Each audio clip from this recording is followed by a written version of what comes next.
তারাবির সালাতের রাকাত বিতর্ক এড়িয়ে চলুন। রাকাত নিয়ে বিতর্ক করবেন না। 8 রাকাত 20 রাকাত নিয়ে যে মারামারি এই দেশে, এটা শয়তানের ফন্দি। চিল্লায় বলেন, এটা কার ফন্দি? আমরা 20 রাকাত পড়ি, আপনারা হয়তো 8 রাকাত পড়েন, কোনো অসুবিধা নাই। আমরা যারা 20 রাকাত আমরা পড়তেছি, আমরা 20 রাকাতের কথাই বলি। 20 রাকাত আমরা পড়বো আজীবন। সৌদি আরবে মক্কা মদিনায় 20 রাকাত পড়ে, কোনো অসুবিধা নাই। অন্যান্য মসজিদগুলো 8 রাকাত পড়ে। এই নিয়ে এদের মধ্যে মারামারি আছে? হ্যাঁ, আর এই জন্য রাকাত বিতর্ক এড়িয়ে চলবেন। স্থির ভাবে তারাবির সালাত গুলো যেন আমরা আদায় করি।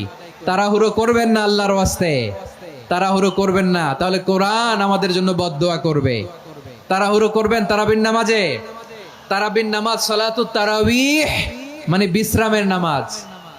আর আমরা পড়ি সালাতুল কিতার, রেলগাড়ির মতো নামাজ। চিল্লায় বলেন ঠিক কি না?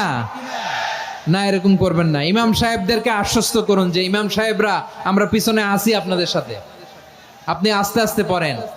তার তিলে